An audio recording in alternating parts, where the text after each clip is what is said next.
welcome to YouTube channel বন্ধুসকল অসম চৰকাৰৰ হাততে কেবিনেটে বৃহৎ ঘোষণা কৰিছে 2013 চনৰ লাষ্ট যেটো কেবিনেট আছিল বন্ধুসকল আজি হৈছে জানুৱাৰী 1 জানুৱাৰী তাৰিখ বন্ধুসকল লাষ্ট কেবিনেট 31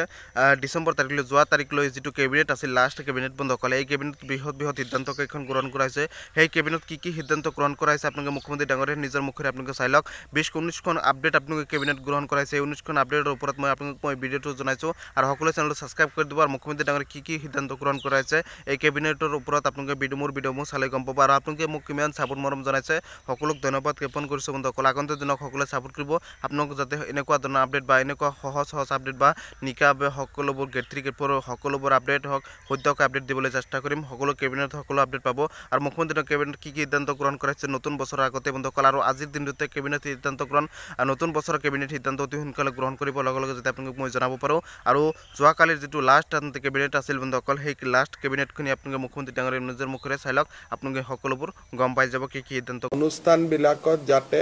দৰিদ্ৰ পৰিয়ালৰ ল'ৰা ছোৱালীয়ে অধ্যয়ন কৰিব পাৰে আৰু দৰিদ্ৰ পৰিয়াল বুলি ক'লে আমাৰ মনলৈ আহে চৰকাৰী শিক্ষানুষ্ঠানবোৰ আজি কেবিনেটে এটা সিদ্ধান্ত লৈছে যে অসমৰ ইঞ্জিনিয়াৰিং কলেজসমূহৰ 5% সিট আমি গভৰ্ণমেণ্ট স্কুলত সপ্তমমান শ্ৰেণীৰ পৰা দ্বাদশমান শ্ৰেণীলৈ একেৰাহে পঢ়া ছাত্ৰ ছাত্ৰীৰ কাৰণে সংৰক্ষিত কৰি তাৰ মানে ষ্টুডেণ্ট এজনে ক্লাছ 7ৰ পৰা গভৰ্ণমেণ্ট স্কুলত পঢ়া হ'ব লাগিব আৰু আপ টু 12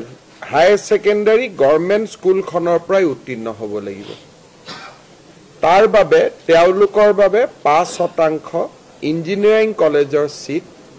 আৰু 5% মেডিকেল কলেজৰ সিট সংৰক্ষণ হ'ব এইটো এটা আজি আমাৰ সিদ্ধান্ত গ্ৰহণ কৰা হৈছে চৰকাৰে উদ্যোগীকৰণৰ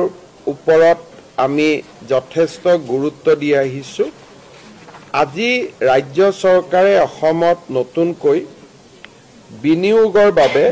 438 কোটি টকাৰ 3টা প্ৰপ'জেল অনুমোদন কৰে এই প্ৰপ'জেল বিলাকৰ ভিতৰত প্ৰথমটো হ'ল যে এখন টাটাই তাজ হোটেল কাজিৰঙাত প্ৰতিষ্ঠা কৰিব গুৱাহাটীত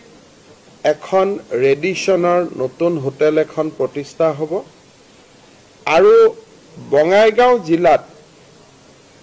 ভাগ্যশ্ৰী উদ্যোগ বুলি এটা কোম্পানীয়ে বেম্বো ক্ৰেছ বেৰিয়াৰ বনাব অৰ্থাৎ আপোনালোকে জানে যে পিডব্লিউডিয়ে যেতিয়া নেশনাল হাইৱে বনায় ক্ৰেছ বেৰিয়াৰ বিলাক লোহাৰ হয় ষ্টিলেদি বনায় কিন্তু এখেতসকলে কৈছে যে অসমৰ বেম্বো আমি যদি ট্ৰিটমেন্ট কৰি লওঁ তেতিয়াহলে লোহাৰ ক্ৰেছ বেৰিয়াৰতকৈ বেম্বো ক্ৰেছ বেৰিয়াৰ বেছি শক্তিশালী এই তিনিওটা উদ্যোগে আমাক 438 কোটি টকাৰ ইনভেষ্টমেন্ট প্ৰপ'জেল দিছিলে কেবিনেটে ষ্টেট ইণ্ডাষ্ট্ৰিয়েল পলিচি অনুসৰি এই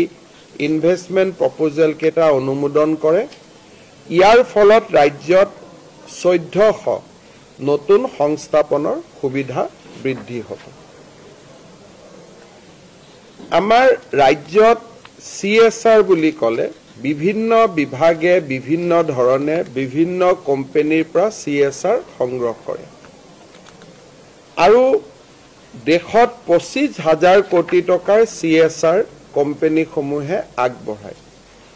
অসমে মাত্ৰ তাৰ 350 কোটি টকা লাভ কৰে কাৰণ আজিলৈকে অসমত CSR অথৰিটি নাছিলে যোনে সংঘবদ্ধভাৱে বা এটা সিস্টেমেটিক্যালি ভাৰতৰ বিভিন্ন কোম্পানী সমূহক এপ্ৰোচ কৰিব পাৰে যে অসমত আপোনালোকে বিনিয়োগ কৰক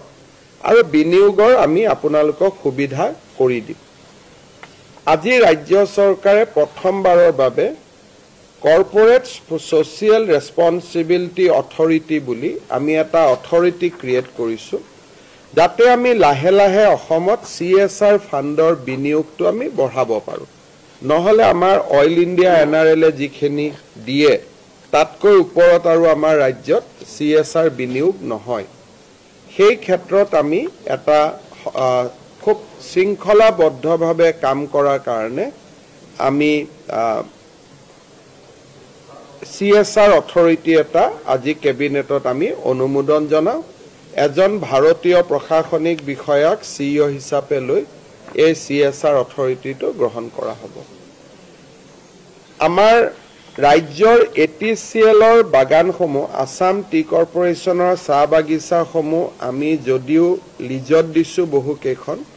তথাপিতো তেওঁলোকৰ শ্ৰমিকসকলৰ পুৰণা যিবিলাক দেনা পাওনা আছে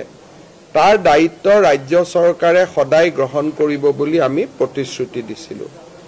সেই প্ৰতিশ্ৰুতি ৰক্ষা কৰি আজি কেবিনেটে ATCৰ প্ৰভিডেন্ট ফাণ্ডলৈ 100 কোটি টকাৰ এটা অনুমোদন আগবঢ়াইছে এই পইচাখিনি দিয়াৰ পিছত পুৰণা দেনা পাওনা হিচাপে আৰু আমাৰ 100 কোটি টকা থাকি যাব তাক আমি অহা বছৰ পূৰণ কৰাৰ বাবে চেষ্টা কৰিম তেতিয়া আমাৰ আন এটা প্ৰতিশ্ৰুতি এটা পূৰণ হৈ পৰিব ৰাজ্য চৰকাৰে আমাৰ কোৰ্টত যিবিলাক PP APP আছে আগতে আমি কন্ট্ৰাক্ট বেসিছত নিযুক্তি দিছিলো এতিয়া আমি পাৰ্মানেন্ট নিযুক্তি দিয়াৰ বাবে সিদ্ধান্ত লৈছিলো কিন্তু ৰাজ্যৰ অধিবক্তা সকলে আমাক বিচাৰিছিল যে 5 বছৰ হলেও তাৰ এজৰ লিমিটটো বঢ়াই দিব লাগে যাতে পুৰণা অধিবক্তা সকলেও ইয়াত আবেদন কৰাৰ এটা সুযোগ পায় আজি আমি PPP APP আদিৰ ক্ষেত্ৰত নিযুক্তিৰ যিটো বয়সৰ ঊৰ্ধ্ব সীমা তাক আৰু 5 বছৰ বৃদ্ধি কৰাৰ সিদ্ধান্ত ললো ফলত জেনাৰেল কাষ্টত আবেদনকাৰীৰ বয়স 45 বছৰলৈকে বৃদ্ধি হ'ব ST SCৰ ক্ষেত্ৰত ই 50 বছৰলৈ বৃদ্ধি হ'ব যাতে বৰ্তমান কাম কৰি থকা PPP APP সকলেও আবেদন কৰাৰ এটা সুযোগ লাভ কৰিব পাৰে উত্তৰ গুৱাহাটীত চাৰ্টাৰ্ড একাউণ্টছ অফ ইণ্ডিয়া নামৰ এটা অনুষ্ঠানে এখন শিক্ষানুষ্ঠান পাতিব বিচাৰে তাৰ বাবেও আজি আমি মাটি আবলটনৰ সিদ্ধান্ত গ্ৰহণ কৰো আমাৰ মাটিত আপোনালোকে যদি চাই মাটিত বহুতবোৰ নাম আছিল লাখেৰাজ ম্যাদী পট্টা বিভিন্ন ধৰণৰ প্ৰায় 100 বিধমান নাম আছিল সেইকাৰণে মানুহ কনফিউজন হৈ যায় যে এটো কি মাটি এই গুটেই মাটিৰ নমেনক্লাচাৰ বিলাক চেঞ্জ কৰি লাখেৰাজ নিখিৰাজ টি পাট্টা 100টা মান নাম আছে যাৰ ফলত সাধাৰণ মানুহক বিপথে পৰিচালিত কৰাত আমাৰ সুবিধা হৈছিল এতিয়া আমি মাটিৰ নামবিলাক হাৰমনাইজ কৰি কেটেগৰী বিলাক হাৰমনাইজ কৰি মাত্ৰ 5টা কেটেগৰীলৈকে গুটেই মাটিখিনি আমি লৈ আহিলো ম্যাদী পট্টাৰ নাম পিৰিয়ডিক পট্টা হ'ব একচনীয়া পট্টাৰ নাম আমাৰ এনুৱেল পট্টা হ'ব যিবিলাক আমাৰ টি গাৰ্ডেনৰ মাটি আছে সেইবিলাক বিশেষ ম্যাদী পট্টা হ'ব সৰকাৰি মাটি অসম চৰকাৰৰ ম্যাদী হ'ব এই ধৰণে আমি প্ৰায় 100টা মান নমেনকালচাৰৰ জাগাত আমি একেবাৰে সমু কৰি দিলো আৰু প্ৰত্যেকটো নাম শুনিলে আমি গম পাম যে এই মাটিটো বিশেষ মাটি তাৰ মানে আৰু কাকো হস্তান্তৰ কৰিব নোৱাৰি এই মাটিটো ম্যাদী পট্টা পিৰিয়ডিক পট্টা তাৰ মানে ইয়াক বিক্ৰী কৰিব পাৰি আগতে ইমান নাম আছিল যে সাধাৰণ মানুহ হাবুডুবু খাই যায় ইয়াক আজি আমি সংশোধন কৰি এটা সুন্দৰ আমি হিচাপলৈকে লৈ আহিলো মিছন বসুন্ধৰাৰ অধীনত আজি আমি 4444 গৰাকী ব্যক্তিক মাটিৰ পট্টা দিবৰ কাৰণে অনুমোদন জনাও আপোনালোকক জনাবলৈ পাই মই ভাল পাইছো যে আমি মিছন বসুন্ধৰাত দ্বিতীয় বৰ্তমানলৈকে 2,10,000 মাটি আমি নিষ্পত্তি কৰিব পাৰিছো অৰ্থাৎ 2,10,000 জনে মাটিৰ পট্টা পাবলৈ সক্ষম হৈছে সেই শৃংখলাত আজি আমি আৰু 4,444 জনক আগুৱাই দিলো সংখ্যাটো আজি আৰু বাঢ়ি গল গতিকে আমি ভাবো যে 31 ডিসেম্বৰত মিছন বসুন্ধৰা দ্বিতীয়টো সামৰণি হ'ব তৃতীয় আৰম্ভ কৰাৰ আগত আমি অতি কমেও 2,20,25,000 মানুহক মাটিৰ পট্টা দিব পাৰিম তিনিচুকীয়া জিলাতে অসমৰ ভিতৰত হাইয়েষ্ট মাটিৰ পট্টা হৈছে এটা সাধাৰণভাৱে এটা মই উল্লেখ কৰিলো আজি আমি এটা কেবিনেটে এটা গুৰুত্বপূৰ্ণ সিদ্ধান্ত লৈছো আমাৰ ৰেচন কাৰ্ডবিলাক চৰকাৰী অৱসৰপ্ৰাপ্ত কৰ্মচাৰীয়ে নাপাইছিল যেহেতু তেওঁলোকে পেঞ্চন পাইছিলে আজি আমি কেবিনেটত এটা সিদ্ধান্ত লৈলো যে 4th গ্ৰেডৰ ৰিটায়াৰ্ড পাৰ্চনেলেও ৰেচন কাৰ্ড পাব পাৰিব গ্ৰেড 4 যদি মই চৰকাৰী চাকৰিয়ালে ৰেচন কাৰ্ড নাপায় যেহেতু এটো দৰিদ্ৰ মানুহৰ কাৰণে দিয়া হয় কিন্তু গ্ৰেড 4ৰ ৰিটায়াৰ মানুহ এজনকো আমি দৰিদ্ৰ বুলিয়ে ধৰি লৈছো আৰু তেওঁলোকে ফ্ৰী ৰেচন আৰু আয়ুষ্মান ভাৰতৰ সেৱা লাভ কৰিব পৰাকৈ ৰেচন কাৰ্ড লাভ কৰিব কিন্তু গ্ৰেড 3 এ নহয় এটো অনলি ফৰ গ্ৰেড 4 আজি কেবিনেটত সেই সিদ্ধান্তটো আমি গ্ৰহণ কৰিছো ইয়াৰ উপৰিও আন কিছুমান ৰুটিন সিদ্ধান্ত আমি লৈছো যিখিনি আপোনালোকৰ ইন্টাৰেষ্ট থাকিলে পিছত মোৰ টুইটত বা অসম চৰকাৰৰ ষ্টেটমেন্টত আপোনালোকে পঢ়ি ল'ব পাৰিব আমি যিখন জিলালৈ যাওঁ সেইখন জিলাত কিছু উন্নয়নমূলক কাম কৰাৰ বাবে আমি প্ৰচেষ্টা কৰো এই প্ৰচেষ্টাৰ অধীনত আজি তিনিচুকীয়া জিলাৰ বাবে মই কেইটামান কেবিনেটে অনুমোদন কৰা আঁচনি ঘোষণা কৰিব খুজিছো তিনিচুকীয়া পৌৰসভাৰ বা তিনিচুকীয়া বিধানসভা সমষ্টিত আমি থানা চাৰিআলিত এটা মাল্টি লেভেল কাৰ পাৰ্কিং বনাবৰ কাৰণে সিদ্ধান্ত লৈছো তিনিচুকীয়া বাইপাছত আমি এটা আইএসবিটি বাছ টাৰ্মিনাস এটা বনাবৰ বাবে সিদ্ধান্ত গ্ৰহণ কৰিছো এটা ট্ৰাক টাৰ্মিনেল এটা আমি বনাবৰ কাৰণে সিদ্ধান্ত গ্ৰহণ কৰিছো কাৰ পাৰ্কিং হল আইএসবিটি হল ট্ৰাক টাৰ্মিনেল হল তিনিচুকীয়া মেডিকেল কলেজলৈকে যোৱা ৰাস্তাটোৰ ওপৰত আমি এখন উৰণীয়া সেতু আজি আমি অনুমোদন কৰিছো যাতে যান বাহনৰ ভিৰৰ পৰা আমি ৰক্ষা কৰিব পাৰো ইয়াৰ উপৰিও তিনিচুকীয়াৰ নপুখুৰী পাৰ্কৰ উন্নয়নৰ বাবে আমি 10 কোটি টকা দিব খুজিছো বৰদলৈ নগৰ পাৰ্কৰ বাবে আমি 2 কোটি টকা অনুমোদন আগবঢ়াইছো ৰঙাগড়া ৰোড আৰু 4 লেন ক্ৰছিংৰ মাজত আমি এটা আন্ডাৰপাস বনাব খুজিছো যাতে তলেদি আমি গাড়ীটো পাৰ কৰিব পাৰো ৰঙাগড়া ৰোড আৰু 4 লেন ক্ৰছিংৰ মাজত আৰু বৰ্তমান যিখন নপুখুৰী তিনিচুকীয়া ফ্লাইওভাৰ আছে তাতে আমি নপুখুৰীৰ যিটো অঞ্চল আছে তাত আমি এখন ফ্লাইওভাৰখন আমি ষ্ট্ৰেংথেনিং আৰু সুন্দৰ কৰিব খুজিছো সাবুৱাৰ সমষ্টিত আমি বৰ্তমানৰ সাবুৱা সমষ্টিত কোৰ্ট তিনিআলিৰ পৰা ডিসি অফিচৰ পৰা গুৰু টেগ বাহাদুৰ যিটো ৰাস্তা তাক আমি অতি সুন্দৰ কৰি উইথ ড্ৰেইনেজ আমি বনাব খুজিছো যাতে ৰাইজৰ উপকাৰ হয় ডুমডুমা কলেজৰ বাবে আমি এখন ষ্টেডিয়াম এখন ইনডোৰ ষ্টেডিয়াম এখন দিব সিদ্ধান্ত লৈছো তাত 12 কোটি টকা লাগিব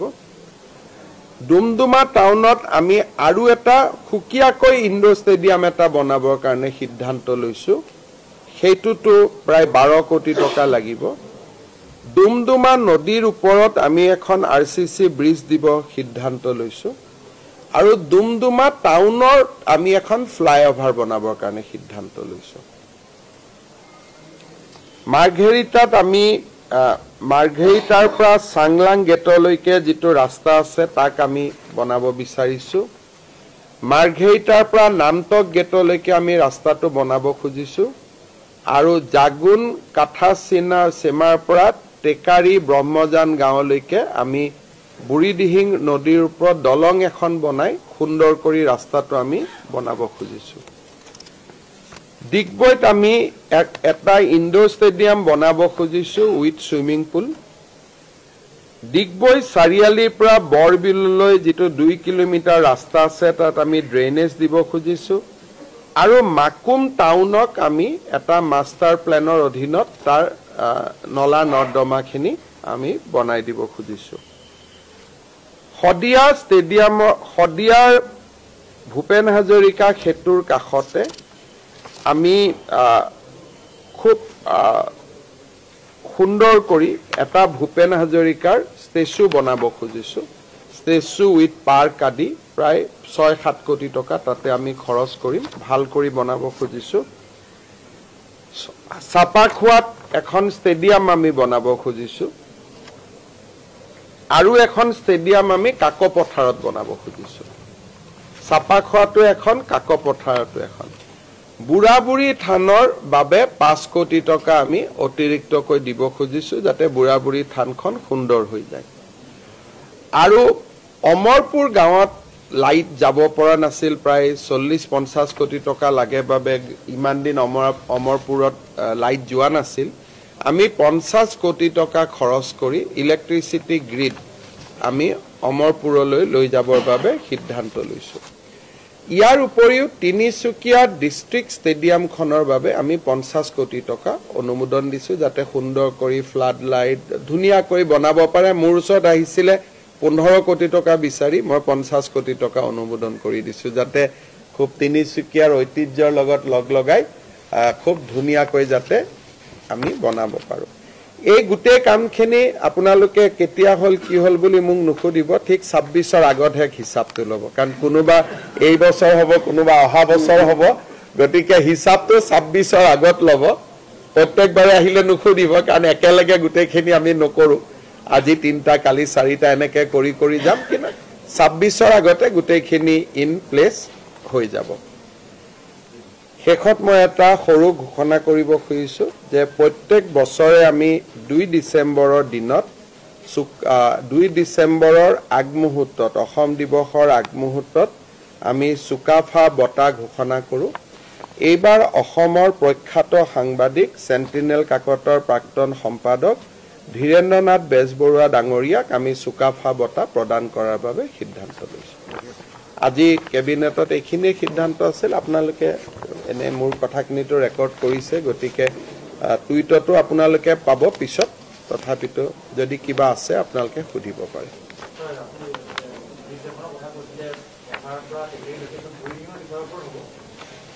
মই ৰব 1 মিনিট বুঢ়ী জাগুন কাঠাসীমা to Tekeri Brahmajan road with a bridge over river Burhidihing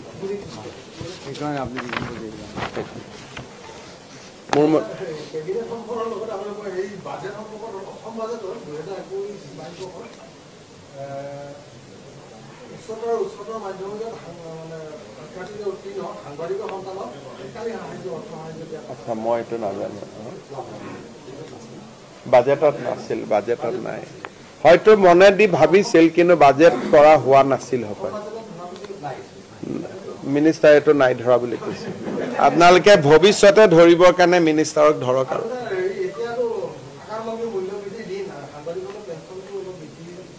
সাংবাদিকৰ পেনশন ঠিক আছে চাই লম মই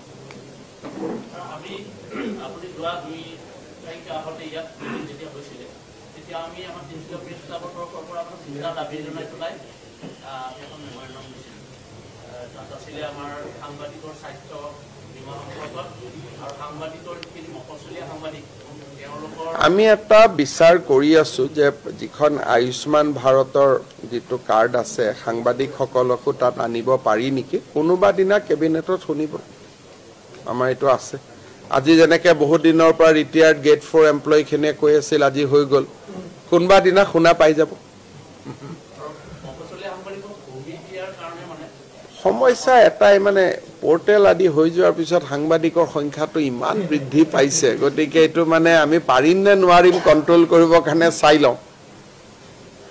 আজি এটা মন্ত্ৰী ডাঙৰীয়াৰ কেবিনেটত কৈছে যে পোৰ্টেল বিলাকটো পাইলে লাভ চৰকাৰী বিজ্ঞাপন আদি দিব পাৰি নেকি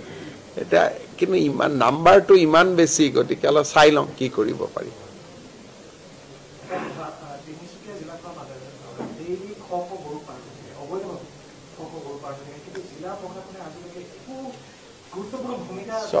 আমাৰ যেটো সৰকাৰী সিদ্ধান্ত যে বিধানসভা যিখন আইন পাছ হৈছে তাতে অসমৰ ভিতৰত গৰু সৰবাহ কৰাত কোনো বাধা আইনে নিদিয়ে তিনিচুকীয়াৰ পৰা ডিব্ৰুগড়লৈকে গৰু যাব পাৰে ডিব্ৰুগড়ৰ পৰা শিৱসাগৰলৈকে যাব পাৰে আইনে বাধা দিয়ে যে যাতে বাংলাদেশলৈকে যাব নোৱাৰে হেকাৰণে আইনখনত লিখা আছে গোৱালপাৰা দক্ষিণ খালমাৰা আৰু কোকৰাঝাৰ বৰাক ভেলীত গৰু সোমাব নোৱাৰে কিন্তু তিনিচুকীয়াৰ পৰা যদি গৰু নগাঁৱলৈকে যায় নগাঁৱৰ পৰা যদি নলবাৰীলৈকে যায় সেই সৰবৰাহটো আইনে তাত বাধা নিদিয়ে বৰঞ্চ পুলিচক আমি ধৰিলেহে কওঁ যে আপোনালোকে গৰুকেইটা কিয় ধৰিছে কাৰণ আইনত তেনেকুৱা কোনো কথা নাই আমাৰ গোটেই উদ্দেশ্যটো হ'ল যাতে বাংলাদেশলৈকে এক্সপোৰ্ট নহয় গৰুটো তিনিচুকীয়াৰ পৰা যায় গৈ গৈ গৈ গৈ গোৱালপাৰাত সোমাব নোৱাৰে কিন্তু আপোনালোকে জানে যে আমাৰ ইয়াৰ মিচিং ৰাইজে বহুতে গৰুৰ ব্যৱসায় কৰে আৰু সেইটো তেওঁলোকৰ জীৱিকা আৰু গৰুটো আমাক লাগিবই খেতি পথাৰৰ কাৰণে গৰু লাগিব গাই পুহিবৰ কাৰণে গাখীৰৰ কাৰণে গৰু লাগিব গতিকে গৰুটো মাৰিবৰ কাৰণেহে গৰুটোৰ সৰবৰাহ বন্ধ হ'ব লাগে কিন্তু যদি